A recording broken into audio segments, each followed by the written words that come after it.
welcome, listeners. This is a next one in your interview series. We are here with Lee from PedalBoards of Doom. Say hi, Lee. Hi, Lee. You've literally took our Matt's gag there. Oh, man. Quality. It's brilliant. So, when your mouth works before your brain, you think, why did I do that? It's a classic joke, that is. It's a classic dad joke. It is, yeah, absolutely. So PedalBoards of Doom. It's a thing. We'll talk a little bit more about that, but let's talk about yourself, Lee.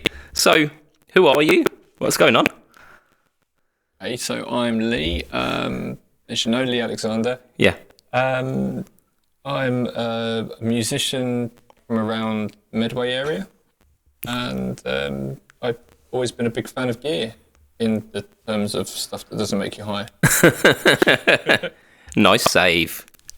Yes, indeed. So what kind of first got you into music, and give us a little bit about your journey through the musical climate. Okay, so effectively my old man was born in 1942 and I was born in 1984, so the sort of music that everyone else grew up with, like my old man was at least when I was born, whereas everyone else's parents might have been in their 20s. I kind of grew up listening to stuff from earlier eras, like the 50s and the 60s. Not necessarily guitar music, but everything kind of had guitars in back then, didn't it? 'Cause there wasn't synths and so on. Keyboard. Yeah. So even the pop music was kind of quite influenced by the traditional band setup, wasn't it? That's it, yeah. So, you know, Buddy Holly, Roy Orbison, I absolutely adore Roy Orbison, I really do. And Buddy Holly, those sort of things. Then I kind of got into the Beatles because my dad used to let us watch Little Submarine and that sort of thing. And, I still play that to my little girl now. We sit down and watch it together because it's such a great film and so many amazing songs. Stuff like that was what I kind of grew up on. I had no idea about rock music when I was growing up, not the faintest. Yeah. The closest I came to rock music when I was growing up was Fleetwood Mac, which, I look back now and I think, well, Fleetwood Mac are amazing. When I was a kid, I fell in love with the song Albatross. Yeah. I had no idea that was, done on a Les Paul. It could have been done on a bit of string tied to two poles for all I cared. I didn't have a clue. I really didn't know, but I absolutely love that tone above anything else. Yeah, it's really good. It's like really tranquil and peaceful. That track is, isn't it?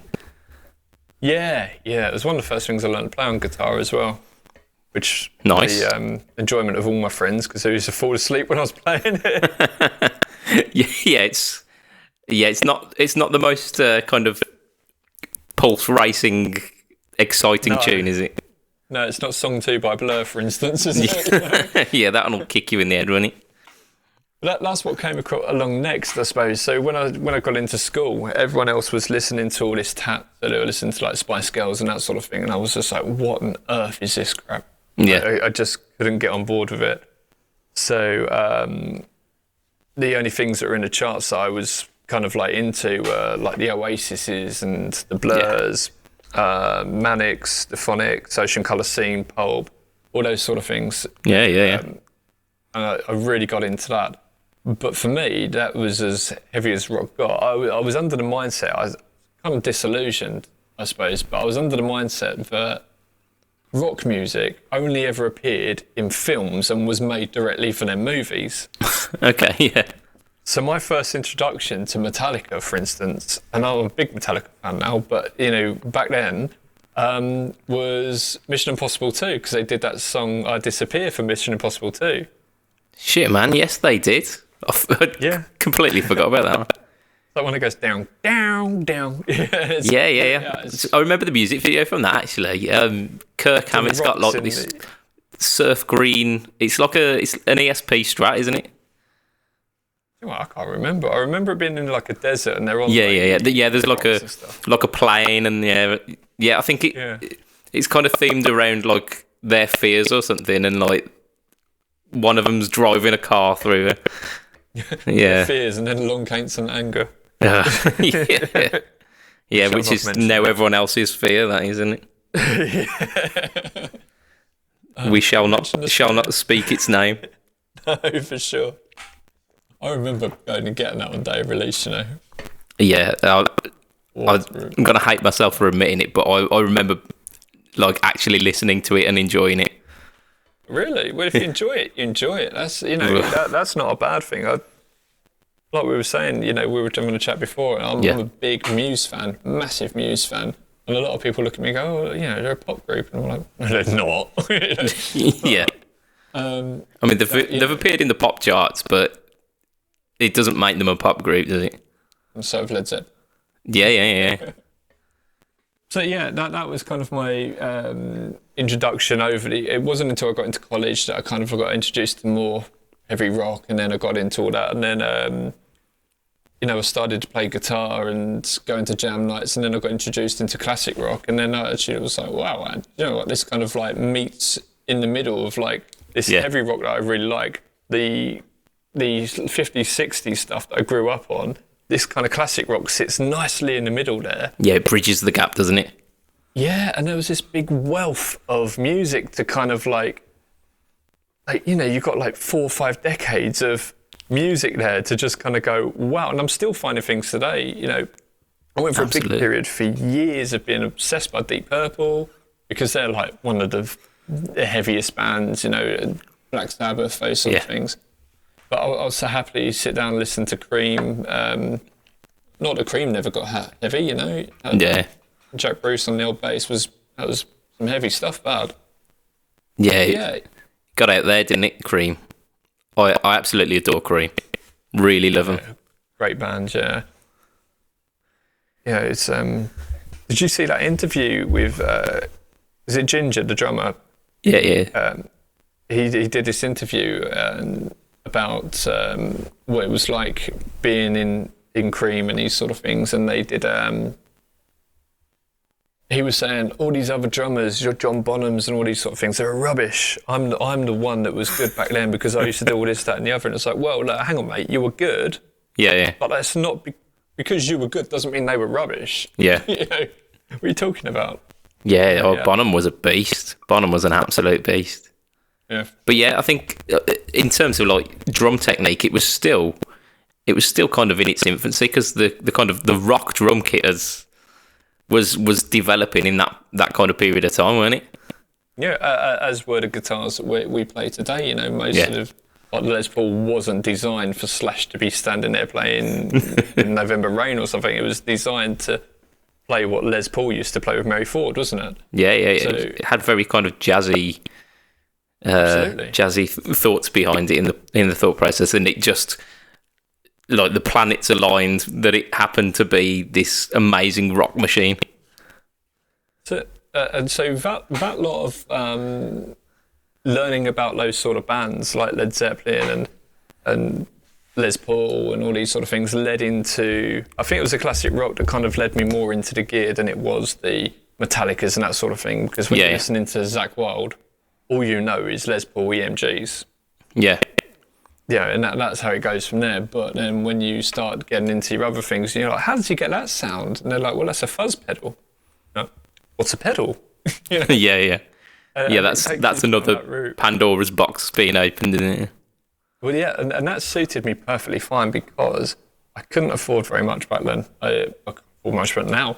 But it was a situation where effects pedals were, and still are, and this is why they're so popular, I think, they're much, much cheaper to buy than a guitar or an amp. They're much more readily available, and, you know, they change your sound so much more than a guitar or an amp. You put a vibrato pedal or a wah or whatever you put on there, you really drastically change your sound. Yeah, it kind of counteracts the argument that, tone is in the fingers. And you're like, okay, show me your phaser fingers then. Show me your tremolo fingers. Show me how you can do that. You can do phase with your fingers. Oh. You not notice? You know, Whole Lot of Love? That's chorus. That is. That's No, not. no, it's not. No. So when he goes bow, bow, bow, Yeah. It's got the sympathetic strings. Yeah. But that's a chorus effect. That is. That's not phase. well, if you put the chorus in and out, because it goes wow like that, Yeah. it's like a phase, isn't it? Do you see what I mean? Yeah. It's going in and out, whereas the chorus is a steady. But yeah, you can do all those sort of things because all you're doing is putting the notes out of phase, aren't you? Yeah. There's You're some kind of really interesting videos on it. definitely. So let's have a chat about the pedal board of doom. What is this thing that we speak of? What is PedalBoards of Doom? Okay, Yeah. So For our audience who might not know, I'm gonna treat them like they're idiots here. it works with me. 100%. Everyone who's listening to this will probably already be on PedalBoards of Doom. But for the argument's sake, what is PedalBoards of Doom? Okay, so PedalBoards of Doom it started off and it's mainly a Facebook group. Yeah. With I think we've got nearly 55,000 people on there. Sorry. Effectively, yeah, it's mental, isn't it? Yeah, that's it. I mean, in terms of like sheer numbers, it's got to be one of the biggest out there. Yeah, I think it is. There's no other pedal related groups that are as big as that. Yeah. I think the biggest guitar related group on Facebook is just guitarists on Facebook. That group that everyone seems to be on, but no one ever gets posted about. Well, I don't anyway. So yeah, I think they've got about 100,000, or 200,000. But they've got a lot. Yeah. Sod managing now. But yeah, we used to like look up to pages like Gear Talk and that, but we've exceeded what they have to offer now. Right on. Yeah, and do you know what the funny thing is? We deny almost as many members as we let in. Crazy, isn't it? Yeah, that's mental. We've got a really strict set of rules for people who can come into the group. So basically, they have to be a musician. Yeah. So we're not just letting any old Tom, Dick or Harry in. We go through their profiles. If we have questions and they answer them, but if they don't, we go into their profiles, see if they have anything music related on there. Yeah. Strangely enough, you just get people who have no interest in it. Yeah. No, it's very strange. So that's not just 55,000 members. That's 55,000 relevant members. Yeah. Selected members. Yeah. Yeah, it's crazy. It takes a lot of time and effort. It really does. Yeah, and we'll talk a bit about the kind of effort that goes into that a little bit later. So how did this how did it start and when did it start as well? So it started a few years back. I didn't start it. A friend of mine called Adam started it. He had this thing with his friends that whenever they saw something that was awesome, they'd say, "Oh, it's the microphone of doom," or the sandwich of doom, or something. It was just an ongoing joke. And as a joke, he started up a group called PedalBoards of Doom because he's into pedal boards. He works in the music industry, and he just thought it'd be fun. And then it started getting members, 1,000 members. For wow. By the time we got up to about 5,000 members, I was part of the admin team, and he didn't have time to do anything on it. There's a few of us on the admin team. Some of the guys dropped out because they didn't have time to work it, and that was back when there was only 5,000 members. Yeah.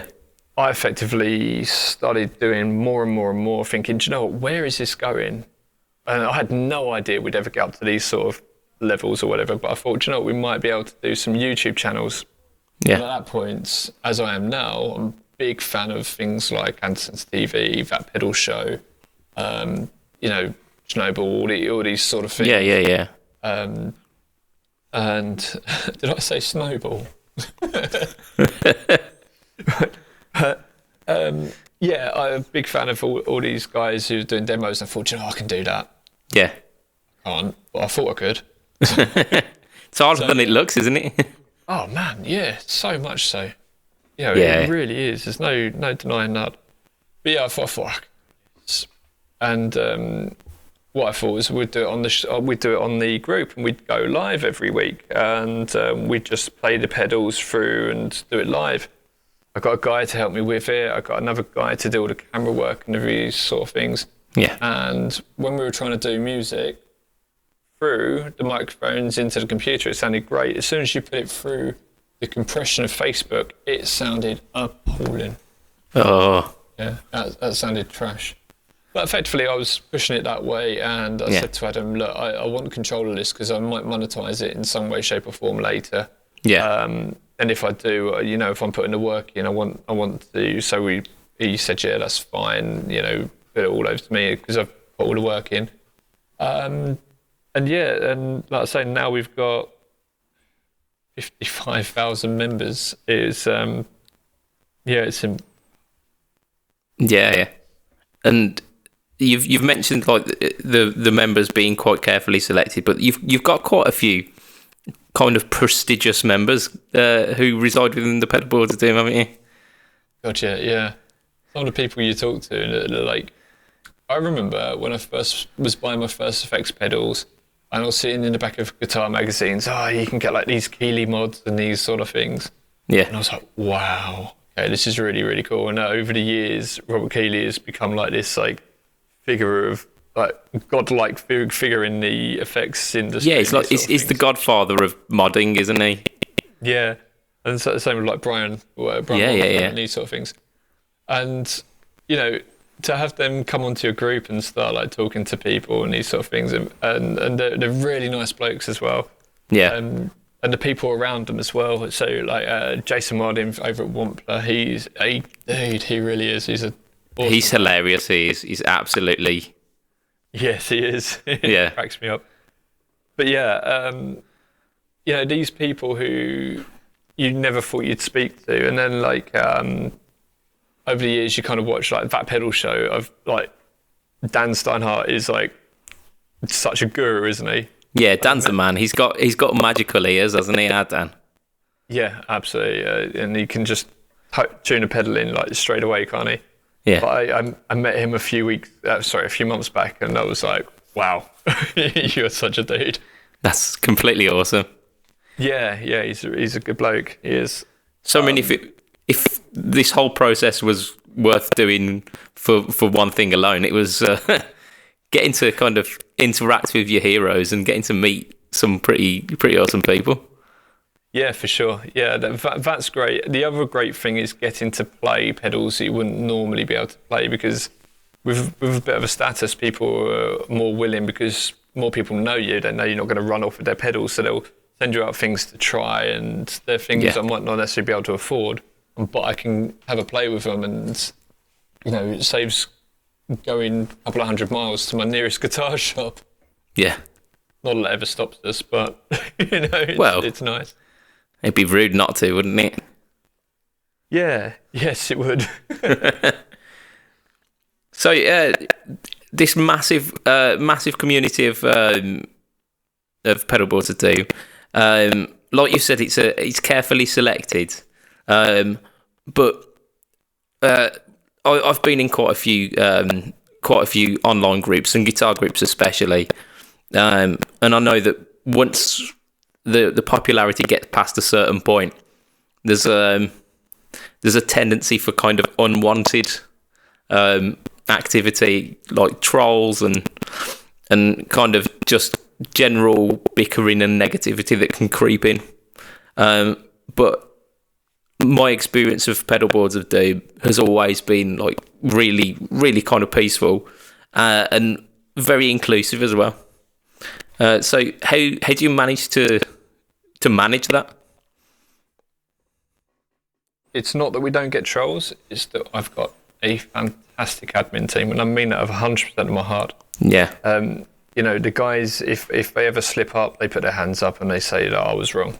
And that, we even had a case of that today. It really, things really went horrible today, but due to one of my admin guys, who's normally the best guy, he's the most relaxed guy, but he had a bit of a bad day and took out on the member. And he just turned around and he said, look, hands up, I'm ever so sorry. I really shouldn't have done that. Yeah. And not a lot of people can do that. Not Yeah. nowadays. Everyone's right. Yeah. It's they'll dig the heels in even past the point where they know that they've done wrong.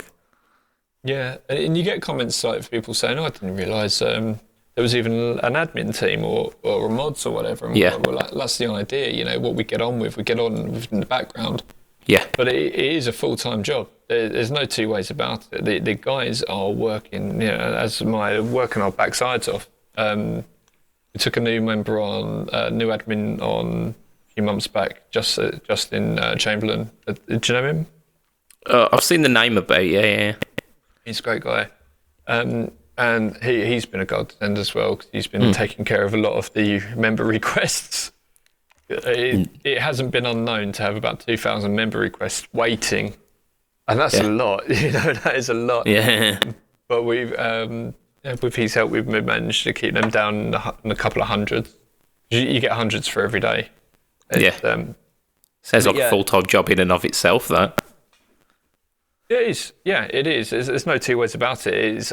There is so much to it, and there is a learning curve to it as well. When you get the admins through, like the moderators through and these sort of things, it takes them a couple of months until they actually know what's going on, until they can get on with it on their own. Yeah. Trolls, we just boot them. There's no... Yeah. If we delete a comment, a lot of the time what I'll do is we will message that person who's made that post, and we'll say to them, look, we deleted your post and this is why we deleted it. We don't tend to leave people hanging. So that stops them from doing it again. And if they do it again, when we go to message them again, the message is there. And, we know that, okay, they're a second-time offender, kick them out. Yeah. Because it's just no good. There's things like that. You have to be really hard with it. You really do. But in the long run, it pays off, because there's people like yourself who sit there, don't see any of that. Yeah. And you're just like, oh, this is nice. Yeah. That's the experience that I've got from PedalBoards of Doom, is there isn't a kind of militant admin presence. Like you say, I was very much kind of unaware of the admin presence. And I've just pretty much got kind of a kind of community feel of the place, and like I say, quite peaceful and quite inclusive. That's it. We ban things like religion and politics and those sort of things, which are very divisive. So there are overlaps on that, such as there have been companies we deal with who have brought out political pedals and these sort of things, and it's like this is kind of like a 50-50 sort of ground. It's a bit of a grey area. What do we do? But we work around them. When people talk about worship boards and these sort of things, and then go, oh, you shouldn't have religion on here. It's like, well, hang on a minute. This is a bit of a grey area as well. Yeah. So you have to work around those sort of things. But we tend to stick to the rules quite stringently. Yeah. It's working out as well. Absolutely. So moving on. Very, very recently, I've noticed that there's a PedalBoards of Doom shop kind of emerging. So how did that come about? Well, we wanted to help smaller companies, but we also wanted to try and monetize the group as well. Yeah. So what we thought was, what we could do is help promote these people's pedals and these sort of things, and then it kind of developed further into a shop idea and like demos and that sort of thing. Yeah. So what we do is, although we have a couple of bigger companies on there like 4P Effects and Hot Tones going on there soon as well, we do have mostly smaller companies like Tate Effects, for instance. Yeah. And these guys are building the pedals themselves, but they're so good. They are so good. They're so well built. Yeah. There's absolutely no noise floor on Stu's pedals, for instance. When I say no noise floor, the noise floor is extremely low. Yeah. They are designed kind of immaculately, aren't they? Yeah, and I know they don't cost a bomb, but you got to appreciate that Stu doesn't have the overheads that a big companies such as like the other end of the line would be Boss, wouldn't it? Yeah. And they've got a whole, they're a multinational company. The overheads they've got, Yeah. and and they're knocking out a lot more, so they've got a lot more turnover, so they can charge less. But with Stu, he's and other people like Stu, like AC Noises and these sort of things, they're not making the quantities. They haven't got a multinational company to run. They haven't got lots and lots of employees. They're just themselves. It's usually a one-man or one operation, and every pedal that's coming out of that production is done, like every bit of the process is done by hand, by that one person, checked. Yeah.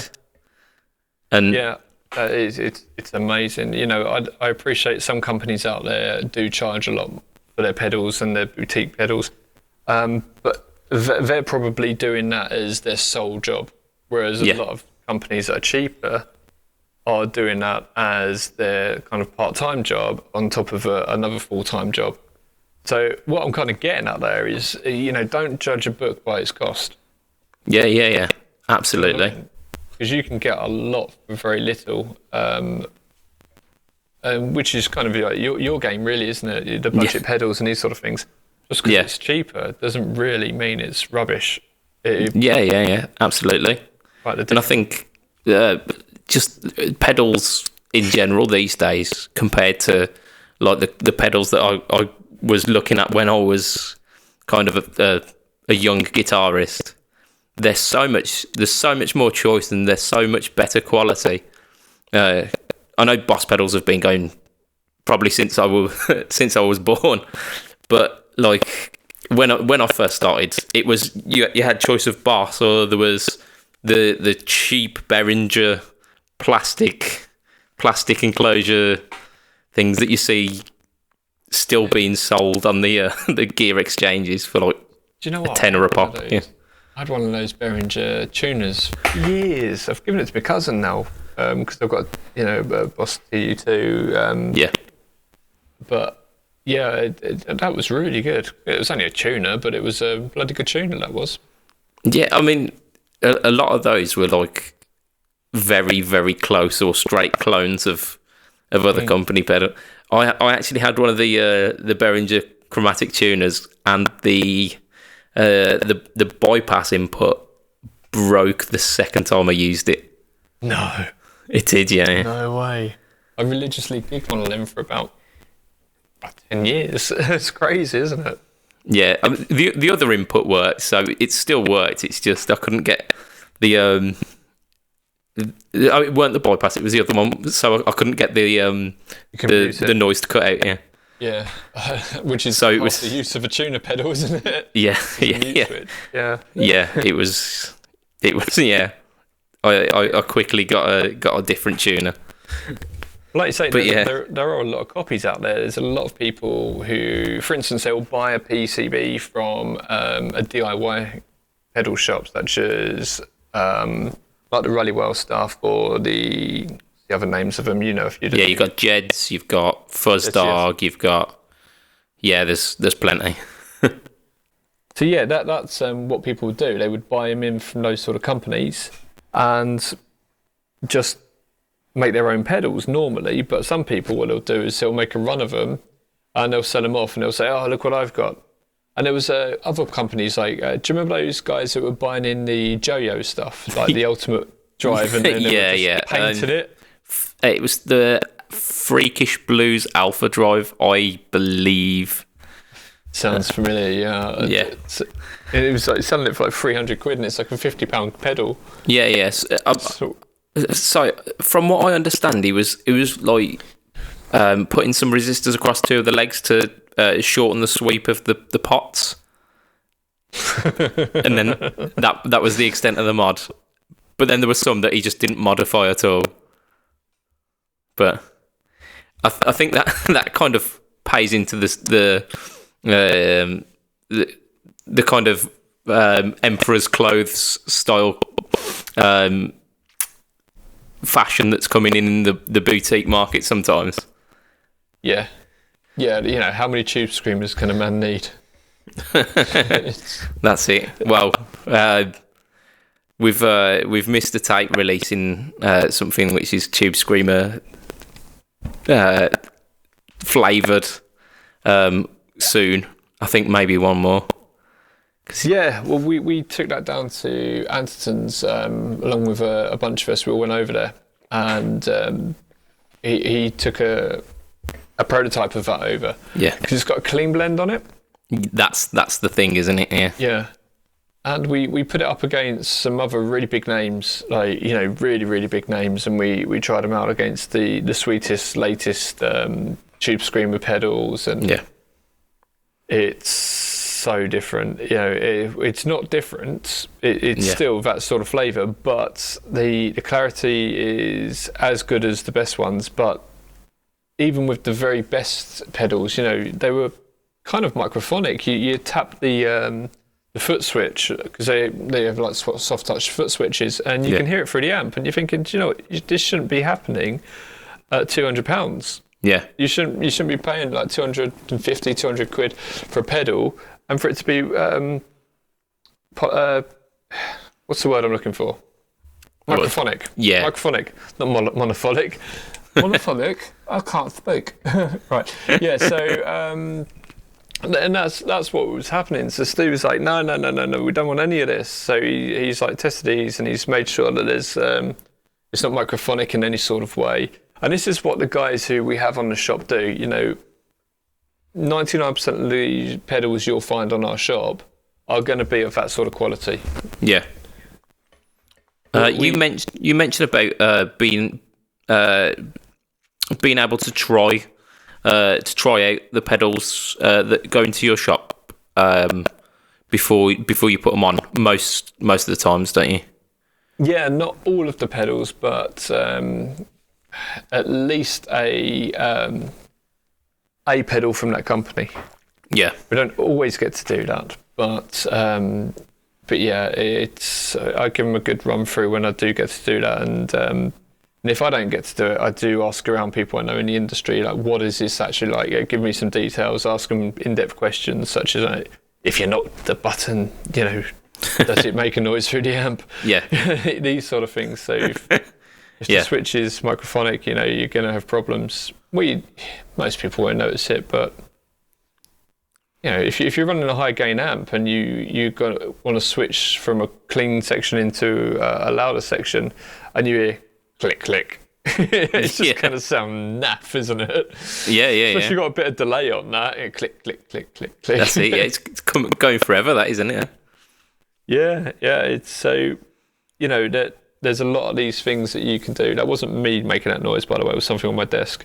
But yeah, so that's what we want. We want to be able to take the smaller companies that are doing something really different or really, really well. Yeah. And put them up alongside the bigger companies out there. And that's quite important to us. Yeah, I think what comes across is it's a really kind of close relationship that you have with your with the people that you stock in kind of the site to bring an absolute quality in what you're selling. Yeah, and if we've had it before in the past where there was one company we were using and he put an order in and he wasn't fulfilling the order for a while, and you know you have a word with them, but because you're on these first name terms, you talk to them almost on a daily basis. You say to them like, "Come on, man, what are you up to?" And that particular company I'm thinking of, he now has loads of stock built ready to go out. Yeah. And so you kind of help these companies along as well, give them a bit of advice here and there. And that's the sort of thing we're moving on to. Like, people approaching us, what do you think of this? What do you think of that? Stu's asking me all the time, what do you think of this? What do you think of that? And that's great. But, it's great to move that on to other companies. And we've done that for some really big companies, for instance. So I've had meetings with them and advising them on bits and pieces. Even if it's just down to the knobs that they're going to put on, or which knobs do you think suits this, or what features. I was only being asked today, what features could you think? Someone sent me a pedal Yeah. What could I add to it? And I was like, okay, well, there's this, and some of this will work for you, some of it won't, but it's up to you, you know. But these are my suggestions, and that's good, because that can be, eventually that might be lucrative. I don't know, but I know my stuff with pedals, so it helps. Yeah, definitely. It's always good having the inside of someone who will use the pedal as it's intended and will really kind of scrutinise that pedal, rather than just yes sir, this is good, yeah. Because it's what you see on the group as well, and you see these new features coming along. And the one feature I'd always say to companies, the very first thing I would say to people is, you know, go the way of Stone Deaf and Chase Bliss. You know, go for that digital brain with an analog heart sort of thing, as Chase Bliss have said. And that's ideal, because so many of us use switches nowadays, and all these switches have got MIDI capability. Yeah. You know, I've got a DD500, which is amazing for that. It really is. What a delay. Yeah, Stuart keeps putting up videos of his rig, and it's got a DD500 in it. Yeah, we're always sharing patches for that. He's just made an organ one. Yeah. I saw that the other day, actually. Sounded wicked. Yeah. It's like a Hammond sort of thing, isn't it? It's pretty cool. Yeah. I forget what song he said he was using that for. But yeah, so that there's it is a community within a community, because you've got the community of people who play the pedals, and then you've got the community of people who make the pedals. Yeah. And like I say, it's a community within a community, and it overlaps somewhat. Yeah, definitely. So thinking towards the future of PedalBoards of Doom, what kind of things we got coming up on the horizon over the next year or so? More shops on the website. Yeah. So more and more companies coming forward and going on the website. That's going to be quite important to us, because the more we have on there, the more variety people we've got. Yeah, and that would be quite cool. Yeah. The thing that's going to be happening the soonest will be live streams again. Yes, we're going to attempt it again. Well, hey. So compression killed it last time. So we just thought, well, let's take the guitar playing out of it. Yeah. And do it a bit like what you and I are doing here. So it'll be like a three-way talk between me and a couple of the other admins, and we're going to be doing that live on the group on a Sunday. It's going to start in a few weeks' time. That's going to be so much fun. It really is. It's just going to be us hanging out, chatting crap, and just having a laugh. But we'll talk about the new pedals that have come out, the stuff that's gone in the group, and just having a laugh. But yeah, what's going to be different about that is the members are going to be able to ask us questions while we're doing it, and we're going to be able to live answer them. So it's going to be like a podcast where the listeners can get involved. Yeah, it's really good when you get that kind of instant feedback from your community. Yeah, that is quite most of the time it's cool anyway. Yeah. It depends on what feedback, doesn't it, really?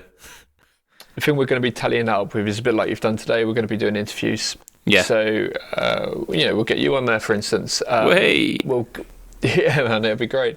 We can have like guest co-hosts as well, or we can have just one-on-one interviews. Yeah. So, for argument's sake, if we had Yoshi from Boss, or we had Robert Keeley or someone, that would be a one-on-one interview. Yeah. But yeah, so I'm really looking forward to that, doing that as a weekly thing. Yeah. As holidays allowing. Yes, it sounds really exciting. Yeah, that is going to be so much fun. It's going to be a bit of a headache, but I think once we've got it in a flow, we'll know what we're doing. Yeah. And it's just a case of pressing play, off you go. Yeah, that's pretty cool. And not so long ago, you did a kind of live meetup with a couple of the guys from the group, didn't you? Yeah, we went to Anson's. That was when Stu was there as well. Yeah. So we so a bunch of the members from the group that we've become friends with, and a few of the admin team, we just went up to Anderton's Anderson's put a room aside for us, set up some amps that we asked for, and just basically let us have free reign with the pedals. Yeah, that's pretty awesome. Yeah, it was gorgeous. It was so much fun. Yeah. By the end of the day, we were all absolutely exhausted. Absolutely exhausted. Yeah. But yeah, we had people come from miles away for that. We had Matt came all the way down from Wales. So, nice. Yeah, it's a bit of a jaunt, isn't it, that? Yeah, well, I live in Dover, so Dover up to... Guildford. Yeah, Dover up to Guildford's a couple of hours for me, because once you hit the M25... Yeah. But there's one of the members on the group happened to live 2 streets away from me. Okay. So Dan came up with us as well. He's a pedal nut. He really is. He's a good guy. Yeah, Justin came. Mate Alex came, who's one of the admin. It was just a bunch of us. There's a good picture on Instagram of it. Yeah. That was great fun. And we do want to do more events like that. So that should be great. But it will be a case of maybe workshops as well, so showing people how to. I'm a big advocate of not avocado, but advocate of compressor pedals and EQs. Yeah. And using them properly, you can get a really professional sound. But so many people just overlook them as, I don't need one of them. They don't do anything pedals. Yeah, they're utilities, aren't they? They are very subtle at shaping the tone. Yeah. Whereas you see people, I like this overdrive because it sounds like this, and I like this one because it sounds like this, and I like this EP booster because it sounds like that. You can do all that with an EQ pedal. Yeah. And with something like the Source Audio EQ pedal, the programmable EQ pedal, you can have various different. I think you can have like 128 presets on an EQ pedal. That's yeah. That's a lot of choice there, isn't it? Yeah, that's bloody good. That is I think Free the Tone have done one as well, haven't they? A MIDI controlled EQ pedal. I think that was released at NARM. Winter NARM. Yeah, so that was Free the Tone, a pretty cool company. Yeah, I keep hearing the name. Keep hearing it. Keeps cropping up. You don't watch enough that pedal show then, because it's on there a lot. I tell you what, actually, up until probably about 6 months ago, I used to get up on a Saturday morning with my little boy and watch it with him. Yeah, but I never miss an episode. Yeah. He I catch him every now and then actually now, but it's a lot of time to dedicate to sitting down and watching. And he's well, when the little master wants to put dinosaurs on the telly, I can't argue against him and go, nah, we got to watch that pedal show this week, mate. Yeah, I know what you mean. I think that's what iPads were made for. Mm-hmm. Bang on. Yeah, indeed. So we're gonna kind of wrap up with a couple of bonus questions now. Ooh. So you've kind of had a little mention that you dip your toe in the budget pedal market. Yes, yeah. Well, we all had to start somewhere, and absolutely. And it's like you've mentioned, it's kind of my wheelhouse, because I don't think tone has to cost the earth. So give us a top 5 of your go-to budget pedals. Budget pedals, right? Okay, so the first one that pops to my mind has to be an EQ, because, like I said, EQs are going to be they're real tone shapers. It's as literal as the words can get. Can you guess which EQ I'm going to say? Is it going to be the GE7? No. Man. Okay. The Fish and Chips. Oh, yes. Yeah, the Dan Electro Fish and Chips, man. Yeah, that's you can pick them up dirt cheap, and as far as I understand, they are everything the GE7 gives you. I've not had a chance to try the Fish and Chips, actually. Did I say you can pick one up cheap as chips? I did, didn't I? I didn't mean that. No pun intended, sir. Yeah, so the Dan Electro Fish and Chips, that's the one that pops into my mind. That if I was buying a board, I was starting from new, I'd get one of them. Yeah. That'd be my first one. You've got to always give a shout out to the Soul Food. What a great pedal for the price. Okay, yeah. It really is. No two ways about it. You know, I've got a Tumulus Deluxe, and it kicks the living bejesus out of the Soul Food, but it's a completely different level in terms of price range. Yeah, the Soul Food will get you there. Yeah. And if you're doing it for the sake of the audience, then can you hear that? I think my neighbours are making some noise next door. I do apologise. No, not to worry. I had a dog barking a couple of weeks ago. Trouble is, I'm right at the end of my garden. Oh, right. So they've come all the way up to the end of the garden to make the noise. That's it. Yeah. So, right. Yeah. So what have we got? We've got the Soul Food. Yeah. If you're trying to hit that sort of sound on a budget, you cannot beat the Soul Food. Yeah. It's fairly easy to mod from what I understand as well. So if you want to get those like JHS mods, you just find out how to do that. If you're handy with a soldering iron. Yeah. Or know someone who is. Yep. Yeah. So then we've got that. What else? Ah, yes, best pedal in the world. MXR Blue Box. You can pick them up for about 60 quid. Yeah. And that is my favourite pedal. I absolutely adore that thing. I really like synthy sort of sound. So yeah, you can't beat your Blue Box for that, can you?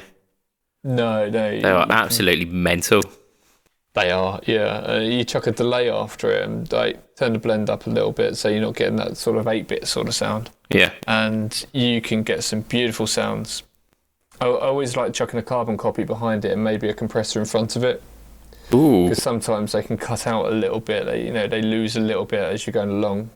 So it adds a bit of bit of sustain. In fact, I gigged that setup for years. What, just those three? No. Just that was just one of my sounds on the board. One sound on the board. What are you talking about, man? Yeah, talk to the man from PedalBoards of Doom. Yeah. So that's free, isn't it? Yes. That's free. I've not been counting. I should probably do that as the host, shouldn't I? Yeah.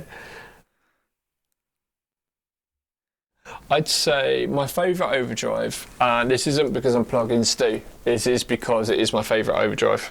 Yeah. By a long way as well, is the Brexit pedal, or he calls it the BNB. The BNB overdrive, yeah.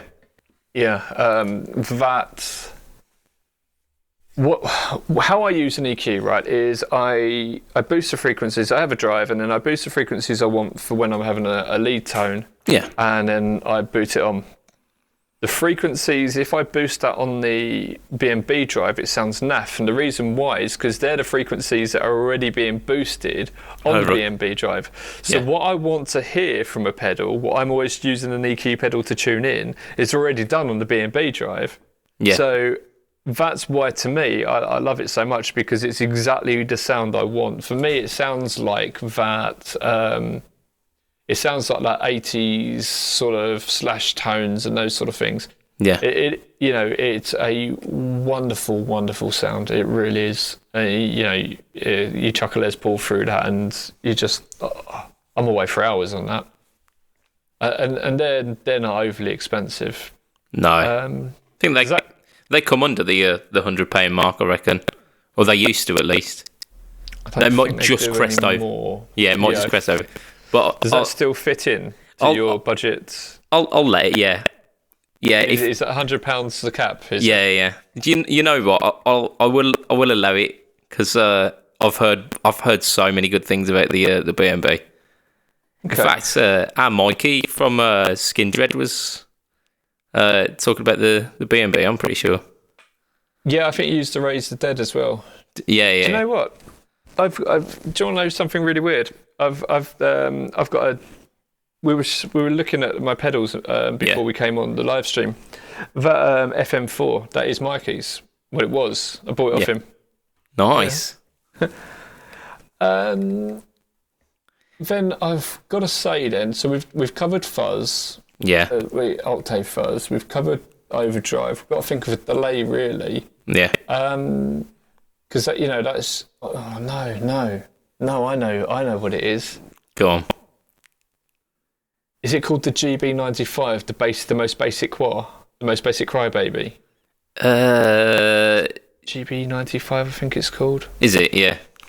Yeah, but it's the £60. Yeah. I think it's 60 quid. 60 quid crybaby. Bloody hell! If you're going for a budget pedal, that's great. I love a crybaby. I've modded mine, but that's what that was. My modded one was the basic stock. Yeah. And there's professional players out there just gigging them. Yeah. So yeah, they are bloody good. They are. You can get better wires, but if you want an exotic wire, it's not a budget pedal, is it? So. Yeah. So yeah, that gives us that's a decent list. That is. I'd probably gig that. I have. There you go.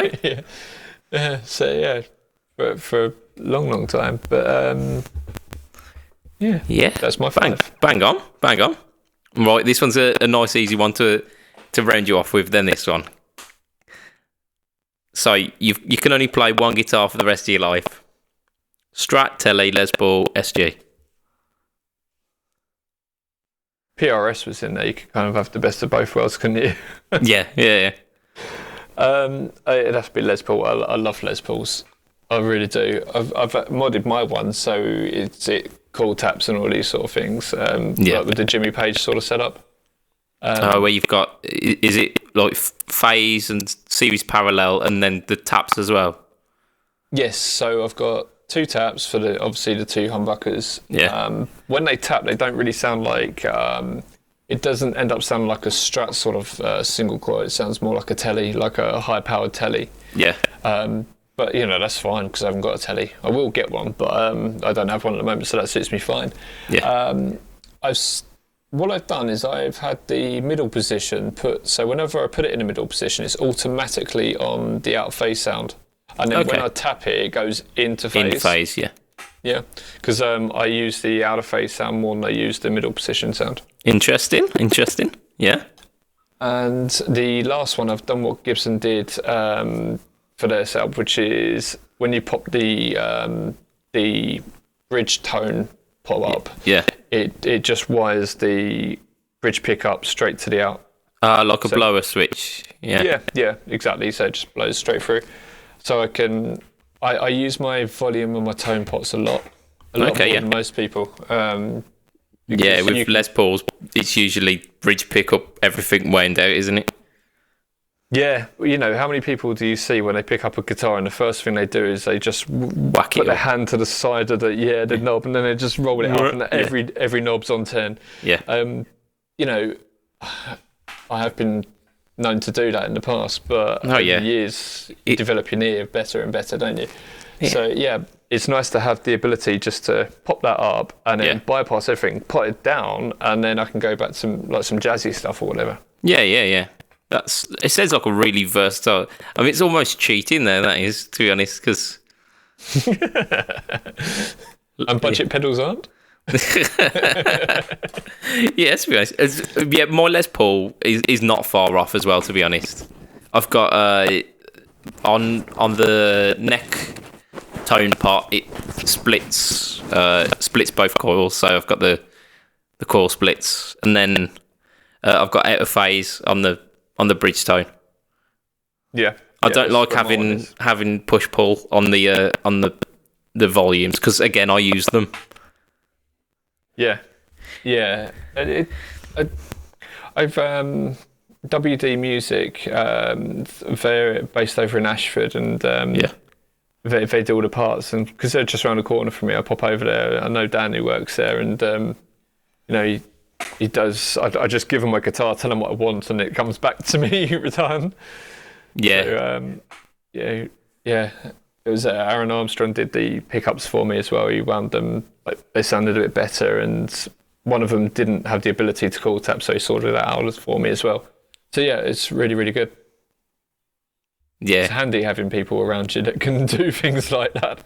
Yeah. I've on the podcast I'll mention my my local pickup guy quite a lot, Mr. Ben Fletcher of Fletcher Pickups, because Oh right, okay, yeah. I went to him with a Telecaster the once and says, just make me basically a Seymour Duncan quarter pounder, and what he made was better than the Seymour Duncan quarter pounder. So what started off as one pickup, I think I have more guitars that have his pickups in than don't. So Right, gotcha. Yeah. So yeah, it's a nice. slippery slope and a dangerous game, but he does all the work for me as well. I'll just take it to him and he'll sort my guitars out. It's weird stuff like that, like pickups, and then you get into depth with them. It's a bit like mixing desks and microphones and these sort of things. And over the years, you kind of like you gain all this knowledge about these things that you know, all you wanted to do was play some guitar. Yeah. Suddenly you're a producer and you're on a podcast interviewing people. Yes. Yeah, I just wanted to play Wonderwall, man. Oh man, I learnt that for the first time in like 10 years, I think. Funny you should say that. I was the other day. I've got a 13-week-old baby, and I thought, right, he was moaning. Nothing I could do was settle him down. So I picked up the guitar and just strummed some chords, and I realised I started to play "Stand by Me" by Oasis. Yeah, fair play. Yeah, and I was like, because that was one of the first songs I learned, and I haven't played it for years and years and years and years, and I was like, oh, I remember all this. This is great. Yeah. Did it work though? Yeah, he loved it. He was smiling away. Fantastic. First person to ever enjoy my music. Yep. And yeah, then they'll grow up and it'll be shut up, Dad. Oh, I don't think they stand a chance, because my wife's quite musical as well. Oh. And yeah, my little girl's already singing. She's 2. She just walks around singing all the time. It's yeah. Bang on. Could be like, what was the family from the Sound of Music? Oh, Von Traps, yeah. Yeah. Fair play. Singing Pantera songs. Yeah, the sweet little voice. Brilliant. So this is your opportunity to kind of to plug the shit out of anything that you want to. So for any of our podcast listeners who aren't on PedalBoards of Doom already, where do they need to go? What's the crack? Right. Okay. So if you go onto Facebook and you just put in the search bar at the top, pedals, I think one of the first thing that comes up is PedalBoards of Doom, or just put pedal, obviously, because PedalBoards, yeah, pedal, and then boards of Doom, and you can search that. I know if you go onto Google and you put in PedalBoards, it comes up. It's one of the first things that pops up there. That's quite cool. That's internet fame, that isn't it? Yeah, I don't know if we pop up on the first page, but probably do. Yeah, so you can find us pretty much anywhere. We're on YouTube, although my YouTube videos aren't as good as they will be. They will improve. I'm doing some soundproofing at the moment, so that will. Yeah, I can attest to that. Yeah. Yeah, it looks good, doesn't it? It does. It got a bang up job there. Yeah, I'm loving the Gretsch in the background as well. Yeah, oh, that's a lovely guitar, that is. So yeah, you can find us pretty much anywhere. We're on Instagram, we're on Twitter. We're not on Snapchat because I don't understand the point of Snapchat. I really don't. But yeah. So yeah, bang on. That's where we are. I'll get the links as well, put in the show notes for this, and just share the crap out of it so that anyone who, like I say, I'm pretty sure all of our listeners will be part of PedalBoards of Doom anyway. But yeah. if they're not, I'll push them across. That's cool. Thank you very much. So, from myself, Mr. Budget Pedal Chap, I'm going to say thank you for listening. Thank you for staying with us on this journey about PedalBoards of Doom. from Lee at PedalBoards of Doom as well. It's going to be a tatty bye, ta-ra, and good night. Yep. Thank you very much for listening, guys and girls, and good night.